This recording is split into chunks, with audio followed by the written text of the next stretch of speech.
Welcome into the Keepers Fantasy Football Show. I'm the host, Paige DeMacos, here with my guy, Chris Schubert, and we're hanging out. We're talking to Periscope in front of us. We love it. We'll make sure if you're on Twitter, you go check us out on Periscope, FanRag NFL.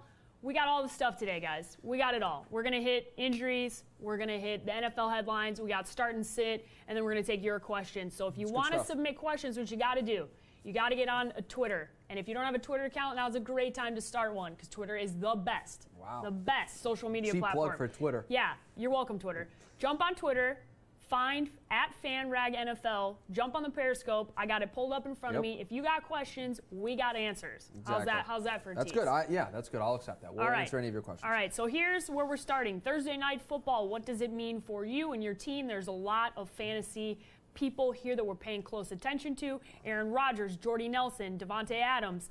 We got a lot of people we're paying attention to here. Randall Cobb with an injury, Ty Montgomery, the Chicago Bears running backs. I don't think you're starting anybody else there, but that's who you're paying attention to. Maybe Marcus Wheaton as a flex player this week. He showed out. He played pretty well last week. So, Chris, let's start off with Thursday Night Football. Injuries to the entire Green Bay offensive line. What does that mean for Jordy Nelson and company? It's interesting because don't you get the feeling that this is going to be one of those games where despite having like negative offensive linemen, Aaron Rodgers is going to put up like 100 points? Yes. I just get that feeling when I think about this game, yet it is troublesome if you have Ty Montgomery. How is he going to be able to run the football and be able to be used out of the backfield if he's working with offensive linemen that maybe you're new, maybe haven't been able to work all week in practice? Are they going to be able to get the right holes? How does that all work?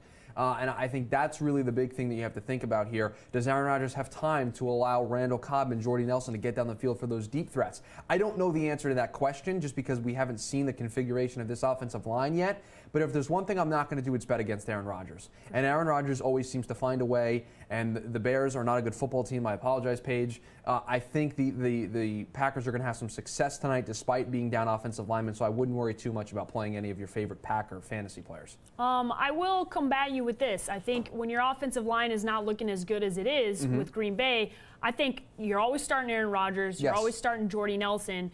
But when I look at some of the fringe guys here, Adams, you look at Cobb with an injury. You're talking about Martellus Bennett. I'm not starting Martellus Bennett until he shows me something, so let's just start there. And when you know that this many offensive linemen are going to be out, you know what's going to happen. Martellus Bennett's going to line up and be a blocker. So do not start Martellus Bennett this week. And if it burns you, it burns you. But you got to feel confident knowing that he's probably not going to be the guy this week and hasn't proven to you that he can, A, catch a pass, or B, they're going to set up a lot of offensive plays for him. I think Ty Montgomery is the guy to watch this game specifically tonight. I think he's going to have a huge game. I think they're really, really going to incorporate him into the offense. He's the only guy that's really healthy other than Adams. And Jordy Nelson, I think, you always start these guys. But you do have a little concern with Rodgers because he might get sacked a couple of times, but he's still going to put up high fantasy points. I think what you may also see tonight is, and Mike McCarthy I think will do this, you'll see a lot of two tight end sets. Yes. You'll bring in that extra protection, so you'll have Bennett on one side. You may stack two tight ends on one side. You may split them out on other sides. But I think you're going to see them really try to get as much protection as they can and buy Aaron Rodgers as much time as possible because guess what? He doesn't need a lot of time to make a good throw. You give him a little extra time, then maybe he's anticipating he can find that big throw down the field. So I think you're going to see a lot of that tonight. I think it's going to be a very gritty football game. But I still like all the fantasy options for the Packers. Yeah, all-time 94, 94, and 6. This rivalry between the Chicago Bears and the Green Bay Packers. So what does that mean? The winner tonight takes bragging rights. The winner tonight takes bragging rights, but also this means that this is probably going to be a pretty close game. This Thursday night does a lot of weird stuff. There's always interesting matchups. We saw that last week with a shootout between Brian Hoyer and Jared Goff. I think this is going to be a pretty close game, but you feel pretty confident in the Green Bay side. Now let's get to the Chicago side. Jordan Howard had a big week last week. Tariq Cohen had a pretty nice week last week. You're not starting Mike Glennon. Do not tweet that at me, even in a two-quarterback league. Please don't. Please don't. Just don't. Don't do that to yourself or to me, and definitely don't tweet at me because I have no sympathy for you if you're doing that to yourself. Putting everybody on notice here. Putting everybody on notice early on in the show. The only other guy that I feel fringe confidence in is Marcus Wheaton. And why is that? He came back. He is the most talented receiver that they have, and they just don't have anybody else. So when you look at that, he might be a guy you feel confident putting in a flex position this week because he is going to get some throws, and Glennon doesn't really have anybody else to throw the ball to. Yeah, I mean, look, we've talked about this week after week after week. They don't have other wide receiver options. Yep. I mean, they lost Cameron Meredith early in the season. They lost Kevin White early in the season. They don't have a whole lot of other options, so they've had to make it work with what they've had, which is why Tariq Cohen's has had so much success here early in fantasy, why Jordan Howard has had so much success here early in fantasy. So I think those are the guys you put trust in. Everybody else you kind of keep an eye on here. And Deontay Thompson's a guy that I've talked about a bunch here on this show and with Pigskin with Pancakes, because I think it's a guy to keep an eye out on. If Glennon's going to find another wide receiver in this offense to throw the ball to, that's going to be the guy. We have a Periscope question. Go. What is it? Sam IM89 wants to know, is Randall Cobb a wide receiver 3 this week? Is Randall Cobb a wide receiver 3 this week? This is tough. Yeah, I think he is. I think he is too, because I think if there's one thing the Bears, and you talk about this so much, the Bears will double team. They will go all out for taking away the number 1 wide receiver. Yeah. That means they're going to try to take away Jordy Nelson. And if you're going to do that, and you're going to give Aaron Rodgers an opportunity to have an open man, he'll hit that guy. And that guy might be Randall Cobb tonight. That's what the Bears do best. They sell out to the number 1 wide receiver. I think in week 1, Julio Jones, they try and get that guy because they're not going to let the main guy beat you. No. And if Julio Jones is not beating the Bears, that means Jordy Nelson might be seeing some double coverage and some extra attention from the Chicago Bears defense, which means you feel pretty confident going to some of these other guys, specifically Cobb or Adams tonight. So if you have those guys, if you are playing in a 3 wide receiver league, I would feel pretty good about putting either Cobb or Adams in a wide receiver 3 spot. I think it's a very safe play there. Yes. Wide receiver 3. I think it's especially on that Bears secondary. You'll get enough points there. I think it's good. All right. The next thing we're going to get into is our injury report. Ooh. We get a video every week from Dr. Salim Parekh, which is awesome. He's from the Fantasy Doctors, as part of the FanRag Sports Network, which is awesome. You should check out their website. But he is a Duke University, much smarter than Chris and I, and he is giving you the updated injury report. So here's Dr. Parekh. Hi, I'm Dr. Salim Parekh, the Fantasy Doctor with fantasydoctors.com. We're talking about injuries, week 3 leading to week 4 of the NFL. Now, we're midweek, so we don't have all the final say on what's going to happen with these players, but we're going to give you some insight into what we're thinking for the following players. Now, week 3 didn't have as many numerical injuries, but it certainly had some big-name marquee players. So we're going to start off right off the bat with the defensive side with the Cowboys. Sean Lee had a hamstring injury. Now, he's had an issue for the last few years with recurrent big injuries. This one is just a hamstring, looks pretty minor, so he should be able to play this week. Strains, sprains, these are things that we see early on in the season. Julio Jones, what we thought was going to be a bigger issue turned out to be a back spasm issue. He should be perfectly fine to play this week. Don't anticipate this affecting his play at all.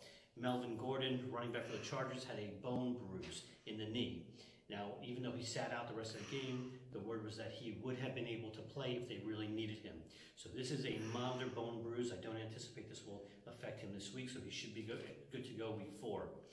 Panthers, Kelvin Benjamin.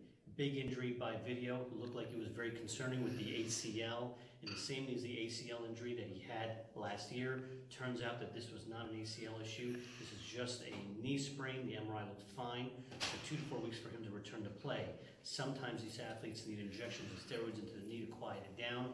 If that's the case, should still be good to go this week. He may be a game time decision if the pain is too much, but I think he'll be fine for this week. Darren Sproles, unfortunately, his season is over. Between the broken forearm and the ACL tear, he's done for the season. Now, that does not mean from an injury perspective that his career is over. However, there is thoughts coming out of Eagles camp that he is contemplating ending his career. It is a long recovery, so we'll see what he decides to do. Jordan Reed has a toe in the ribs going on right now, bothering him. He sat out last week. He's got a sternoclavicular joint injury with some rib injury, cartilage injury that can be very painful. We are anticipating that he should be able to play this week. He may be limited, but he should be able to play. The ribs really being the issue, not his toe. Levante David.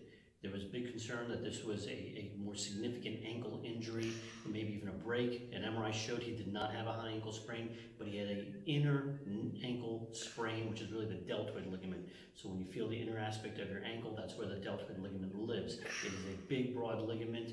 Will require 2 to 4 weeks to return to play, 2 weeks on the mild side, 4 weeks on the moderate side, and then up to 6 weeks if it's really bad. So we'll see how he does, but I'm expecting about 2 to 4 weeks, more on the 4-week side for him. Matt Forte had a toe injury. His x-rays were negative, but this is a turf toe type injury. And we know turf toes take a while for running backs and receivers to bounce back from, just because you need that spring in your step. You need to push off. And if you can't do that because of the big toe, then it limits your play.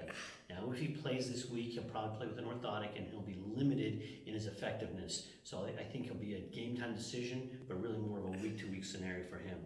Doug Baldwin has a mild groin strain. An MRI confirmed this. He should be okay to play this week. Michael Crabtree has a chest contusion. Again, should be good to play this week. The bigger two news is that we continue to follow up on is quarterback Andrew Luck. Word is that he should start practicing this week. If that happens, look for him to play middle to late October. And this has been our original timeline right from the beginning. From a medical perspective, this is the exact timeline that we expect. Obviously, from a football perspective, people have been worried. And then Sam Bradford has a knee bruise. That usually takes 2 to 4 weeks for him to return to play. It sounds like we know that he's already into that 2-week timeline, so it's going to be a week-to-week, day-to-day basis for him to be evaluated. But once that knee calms down, once the pain quiets down from the bruise, he should be able to get back to playing. And finally, concussions. Concussions have been a big deal. We know that's the case. We know that most athletes will miss 1 week after a concussion. So we're looking at Kamar Aiken, Sammy Watkins, and Tavon Austin all to miss this week, but potentially be back in 2 weeks for week 5. I'm Dr. Simon Perek, the Fantasy Doctor with thefantasydoctors.com. Thank you, Dr. Perek, for the injury advice. He is super smart. As we said, you should find him on Twitter. You should follow his stuff at thefantasydoctors.com, and you should check out FantasyDoctorsAnalytics.com. Yes, I'm glad you got that in there, because if not, I was going to. I mean, the Fantasy Doctors Analytics is one of the coolest sites that I've seen in a really long time. Yeah, they just break down this stuff with not so much of what their gut feeling is, kind of like what we do, but they're looking at the injury history. They're looking at the projection models, and they got all the numbers. Stuff. They break it down. They have a formula and everything that breaks down how many points they're going to get, all that kind of stuff. So it's really cool. Highly recommend checking it out. We are big fans of those guys over there. Yeah, Chris, let's get into some start and sit. We got some good ones this week. We got some really good ones this week, and we'll start off with my boy, Chris Thompson. Yes. There he is. There he is in all his glory. I got some stats for you. He scored in 3 straight games. He has scored once every 6.75 touches. That is a rate of 3 times more than the average. That is unreal. Chris Thompson is a must start. Must start. You must start him. He's proven himself 3 straight games in a row. Like I just said, he scores every 1.67 touches. That's insane. You got to start Chris Thompson, and if Chris says otherwise, do not listen to him because he's wrong. All right, so here, I'm going to bring the real knowledge here for you when making this decision. So everyone, just hope you're sitting down and ready for this fantasy knowledge. Chris Thompson, 29 snaps per game. It leads the team. Samaje Perine right behind him at 28 snaps per game. And Rob Kelly, who missed last week's game, at 25 snaps per game. So this is your breakdown. Chris Thompson's getting the most snaps on a game-by-game basis than any of these 3 guys. You want a quote from Jay Gruden here for you? I even brought quotes to the table this week. Wow, I love it. Quote, he got 78 rushing yards in a quarter and a half last week, so he's still our #1 lead dog. You know who Jay Gruden was talking about? He wasn't talking about Chris Thompson. He was talking about Rob Kelly. All right? The Chiefs, they have allowed 5 or more yards on 37% of opponents' carries this season. There are only 3 teams that have a number worse than the Chiefs in that area. So all that put together, you have the worry with Rob Kelly and his ribs. I'm starting Chris Thompson this week. Starting him. Leading the team in snaps. You got Rob Kelly banged up. You got Samaje Perine who fumbled the ball. We all know that Jay Gruden does not like guys who fumble the football. I think this means huge things for Chris Thompson this week, so I agree with you. We're starting this week. And honestly, if Rob Kelly came back, you might put him in a flex position because I think you're more comfortable there. Yeah, Samaje Perine, Jay Gruden does not take kindly to guys who fumble the football. So Perine, hold on to the football, man. Javaris Allen, I'll let you, Baltimore, starting against Pittsburgh. They are at home. They're coming off of a really, really bad loss. And Baltimore... Really, really bad was an understatement. Yeah, but Baltimore Jacksonville always plays tough against Pittsburgh. It's been a really long time since Pittsburgh went on the road and beat this football team. And I think they are going to bounce back. Do you start him this week? I do. I am starting Allen this week, and here's why. He's the only Baltimore running back that is seeing more than 20 snaps a game on a weekly basis. He sees 36 a game. No one else is even close to 20. For sure. And so that's how unbalanced the running game is there in Baltimore for Javaris Allen. He's a must start because when he's out there for 57% of the Ravens' offensive touches. So he's out there more than half the time that they're out on the football field offensively. What does that mean? You have confidence that he's going to be out there and get touches. And get this. You gotta take it. And he touches the ball nearly 50% of the time when he is out there. Chris so he's out there for half today. the game on offense. Go Chris. So he's out there for half the game on offense for the Ravens. And when he is out there, there's a 50-50 chance that he's going to touch the ball in some way. I don't know how you sit him down this week. Pittsburgh's allowing 123 yards per game on the ground. Just got torched by Chicago last week. 22nd best in the league. So they're in the bottom half towards the bottom of the league. And they allow 4.5 yards per attempt. That's 23rd best in the league. Their running defense has not been good. Allen is a guy that is seeing a lot of touches, seeing a lot of carries. He's the only guy in the Baltimore offense. Starting him this week.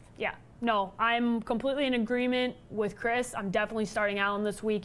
Pittsburgh doesn't play the same on the road. Baltimore's coming off a terrible loss. They're going to come back. They're going to be hyped. I'm still picking Pittsburgh to win the game, but I'm definitely playing Allen this week. Next up, Jacquizz Rodgers playing Tampa Bay. He plays against the New York Giants, who have struggled. The Bucs are at home. They also had a really bad game on the road. Chris, what are you doing here? All right, so I think this is people are going to overthink this week. Because he had 5 attempts for 15 yards last week. This is really bad. I'm really glad you brought it up. These are his week 3 stats. 5 carries, 15 yards, okay? You look at that, you're like, man, how can I justify playing Jacquizz Rodgers this week? I can't. He had a very bad game. But let me keep it in context to everybody. They were down 21-3 at halftime. What do you do when you're down 21-3? You run, you throw the football. Throw the football. And what did Jameis Winston do a whole lot of yesterday or on Sunday? Throw interceptions. So you're not able to establish yourself offensively. You're not able to get your offense going because you're throwing the football. It means Rodgers had no role. So Winston threw the ball more than 40 times. He's never going to do that again. They do not want him to throw the ball close to 40 times a game. Doug Martin is still out one more game because of the suspension. And I think Rodgers, when you look at him, he's more like the guy you saw in week 2, their season debut, 19 carries, 67 yards, and a touchdown. He's more like that. He's not going to have that big 150-yard game. But I think you should be much more confident playing Rodgers this week. I think last week's a little bit of an outlier. Yeah, I'm throwing last week's game out for them. I'm starting Rodgers as well because you have to know that last week was just a really, really tough game, and I'm putting – these are all fringe guys, okay? These are all flex position guys. If Rodgers is your running back 1, you're in some serious trouble. You're probably he has got to be the guy you're starting in a flex position, and I do feel confident starting him this week. Next up, Jeremy Maclin, Baltimore facing Pittsburgh. We're staying with that game. Maclin only targeted 5 times a game. That's a big, fat sit for me. That's a big – when I see that number – and that's the average number of targets, not receptions, targets that he's getting. I'm staying away from Jeremy Maclin. Okay. Can I expand on that a little bit? Yes, I'm not saying whether or not I agree or disagree, but I want to take your point. Go ahead. Through the first 3 games of the season, Jeremy Maclin has been targeted 14 times. That's the most of anybody on the team. Most of anybody. But they don't throw the ball very much. Okay. I'm glad you said that. The Ravens the last 2 seasons led the NFL in passing attempts under Joe Flacco. There were 0 games in 2015 and 0 games in 2016 where the Ravens threw the ball less than 30 times. So think about that for a second. For 2015 and 2016, they threw the ball at least 30 times in every game they played. What's the difference in 2017? 2 times of the first 3 weeks of the season, they've thrown the ball less than 30 times. Their offense is changing. 1, because Joe Flacco may be a little bit more hurt than we know of. And I think this is Jeremy Maclin's going to fall victim of Joe Flacco having a bad game. Now here's what I will say. Joe Flacco normally bounce backs. He has an ability to bounce back from these types of performances. But that being said, while I start Allen for Baltimore, I think I sit Jeremy Maclin because I think their offense is completely changing, and it just doesn't seem to me that there's going to be enough targets, enough touches to go around for Jeremy Maclin. There's just a lot better options. That's why, I mean, I can go find somebody. One on our list today. Yeah, you got to go find a better option because Jeremy Maclin's not receiving enough targets, and Joe Flacco's just not healthy and not throwing the ball enough. And I do think this might be the week Pittsburgh finally breaks out offensively. Thought it was going to be last week, but I do think it will be this week. Next up, Eric Decker for the Tennessee Titans playing at Houston. 4 receptions, 49 yards last week. Chris, I know you own Eric Decker in one of your leagues. I do. How are you feeling about Eric Decker this week? I am not going to tell you what I'm going to do yet. I'll let you go first. So I own Eric Decker in a couple of my leagues because I had Corey Davis, and I tried to handcuff myself by picking up Eric Decker, who I thought was going to get a lot of the targets in place of Corey Davis. Now, there is no Corey Davis again this week. He is not going to play. That should mean more opportunities for Eric Decker. But in that game against last week for Tennessee, he only got, as you mentioned, 5 targets. He caught 4 catches for 5 targets. And on the season, he's gotten 18 targets and he has 10 catches for 91 yards. That's not going to do it on a week-to-week basis. I can't justify putting that in a wide receiver 3 position or even a flex position. They played a good Seattle defense last week, which was troublesome, and they're playing a good defense this week in Houston. So I worry about this a little bit. He had his opportunity to break out while Corey Davis wasn't there. He wasn't able to get it done. I'm sitting Eric Decker this week. I'm probably dropping him from my team. Yeah, I'm also sitting Eric Decker, and if you have him on your team, week 4, you got to get rid of him. I mean, he's just wasting a roster spot at this point, and they're just not involving him in the offense enough for you to feel comfortable in Eric Decker. Now, moving on to a guy who is coming back this week, and that is Willie Snead for the New Orleans Saints.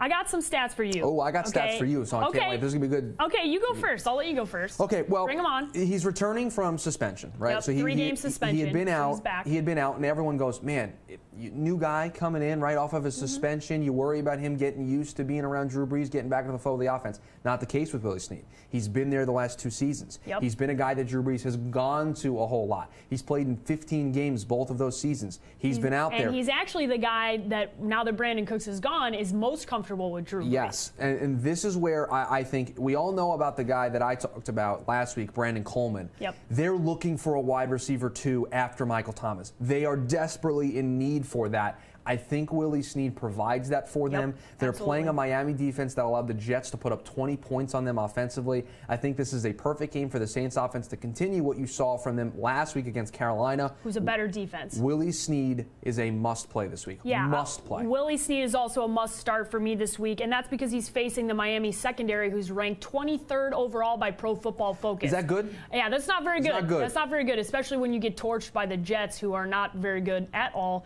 in playing football. So you're feeling pretty confident about Willie Snead, and like Chris said, he's coming back and he's going to be the wide receiver 2. And if they try and take away some of the touches from their number 1 overall guy in Michael Thomas, you feel very confident about starting Willie Snead, who, if you have him in a flex position, could end up being a wide receiver 2 really, really fast. I really like Willie Snead. I picked him up in one of my leagues, even though he had the suspension, because I expect the production to be there at this point in the season, because they need a number 2. They just do, because everyone's going to try to take away Michael Thomas. Somebody else has to step up. They're hoping that it's either Brandon Coleman or Willie Snead. And you feel better about the Saints offense after they won it. Yeah, and they played a tough Carolina defense and were able to put up some points, and Miami's defense isn't as good. Now, we move on to Allen Hurns. This is easy. Allen Hurns this is easy. Playing at the New York Jets. The Jets have allowed 306 receiving yards to wide receivers in their past 2 games. Hurns is hot. He has 2 straight games with a touchdown. What does that mean? You are starting my boy Hurns this week. Sitting him down on the bench. No, you are not. Sitting him down on the bench. Do not sit him down on the bench. You ready for this? Okay, Chris, you love go this ahead. statistic. You love to say how many targets somebody has gotten. Yep, go ahead. In 2 of the 3 games that Jacksonville's played this season, 4 or less targets. Talk about getting lucky because Blake Bortles in garbage time can find Allen Hurns for a touchdown. To play Allen Hurns, you have to ask yourself this question. Do you believe in Blake Bortles? And I think you, the listener, and you, the viewer, are too intelligent to have faith in Blake Bortles as a quarterback this week, despite them playing the New York Jets. Allen Hurns does not get enough targets to justify the miracle touchdown that he might be able to get this week. Sit Allen Hurns down. Let me give you the clause here. Chris is a New York Jets fan, okay? And so I know he's playing the Jets. Okay, let's go to the reality part here. Allen Hurns, yes, he has gotten them in garbage time. But you know what Blake Bortles does well? He plays well in garbage time every single week. The guy has gotten 2 touchdowns in 2 straight games, and Allen Hurns is in a flex spot. I'm not saying he's a wide receiver 1 or a wide receiver 2. These are all flex guys. He's a start this week, so sorry, Chris. You're wrong. Can't wait for him to have 1 point this week. I can't wait for him to have 1 touchdown and 11 large like your boy Coleman last week. You're feeling confident. It's going to be feeling confident. It's going to be tough. All right, last one, Marshawn Lynch, because Chris is wrong, and I don't want you guys to have to listen to any more of his garbage. Let's move on to Marshawn Lynch. He is playing the Denver defense. Let's take a look at who they've played over the last few weeks. Okay. Melvin Gordon. Yes, shut him down. Ezekiel Elliott. Shut him down. LeSean McCoy. Shut him down. Okay, so what are you doing with Marshawn Lynch? You sit him as close to the bench as you possibly can get. Yes. He's not playing this week. 120%. Just until Marshawn Lynch is a guy that has been out, was out for a year, and he's playing well, but is he really a true running back 1, running back 2 for fantasy? No. Can you really justify putting him in a flex spot when Oakland's probably going to have to throw the ball a little bit more in this game? I just don't like the matchup for Marshawn Lynch. On a week-to-week basis, I think he's a guy that you have to look at the matchup for him and see if it works for him. This week it doesn't. I'm just not playing anybody running back against the Denver defense. Until somebody breaks through against Denver's defense on the running game, yes, I agree with you. Especially at home. Yes. They're at home this week, and they had just had a tough loss. Von Miller's pretty motivated. You've heard the comments coming out of there. Yeah, I'm not. This is a divisional game. It's going to be a really grind it out, try and get a victory game. I just don't see Marshawn Lynch having serious fantasy points. Let's get into a couple of questions here. We got about 5 minutes left, so we got a couple of questions here. I'm looking at you on Periscope down here. Yeah, Periscope. Bring on the questions, although I got a few, so I don't think we'll get to all of them. But keep them coming. I'll pick out the best ones. Dak Prescott, okay, or Alex Smith. Dak Prescott is playing at home against the LA Rams. Alex Smith is also playing at home on Monday Night Football against the Washington Redskins. Chris, who are you starting? You feel pretty confident if you have both those guys. I think this is easy. It's Alex Smith. Yes. I never thought I would say that, but it's Alex Smith. Wow, wow. Where have we gone? I know. He has been just so explosive in that offense, being able to throw the football. They're taking shots down the field. He's got playmakers that can have those big plays for him. And I worry about the Dallas offense. I really do. Because, look, their recipe for success is what they did on Monday. Do you know how many times Dak Prescott threw the ball on Monday? 18. Yes, he had good numbers and put up a couple touchdowns. Junk plays. But yeah, you're right. Exactly. Will they have enough of that every week for you to justify playing Dak Prescott? No. Whereas in the Kansas City offense, they're going to give you a lot of cream hunt, but they're going to want to throw the football. Andy Reid likes to throw the football.